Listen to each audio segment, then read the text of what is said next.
Hi, welcome to HR Tuesday Tips with the Millers. I'm Lori Miller and this is Janine Brown Miller. And we're focusing on what we can do to get your office in order now and in 2017. Last week we talked about an HR assessment focusing on the new hires, and now we're going to be talking about your existing employees and what we can do when it comes to employee relations and training and development. So Janine, let's talk about employee relations. All right, employee relations is often something that people really don't think enough about, and if you think about what you need to, it's your employees. They're your most valuable asset, as you hear often, but realistically, you need them to do what you need them to do. So where do we begin? You need to be sure you have that employee handbook. We've talked about, we've had detailed video on that, but you have to just remember that please don't just pull one off the internet without customizing it. Make sure you're looking at it at least every 18 months.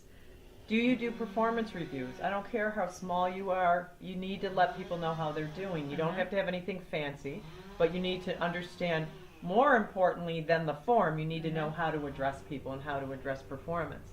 So make sure you have that in place.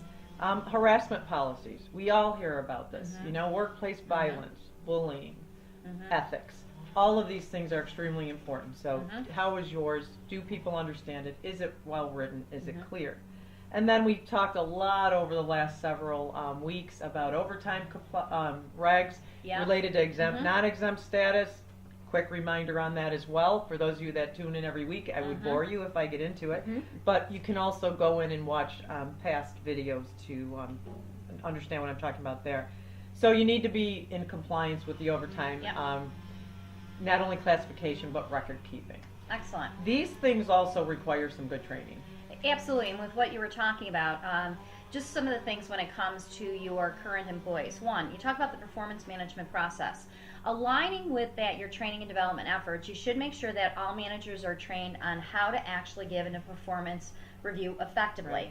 What they can ask. If you have a specific documentation, they know how to do that. And it's a dialogue, not a monologue. So we want to make sure that they're trained in that.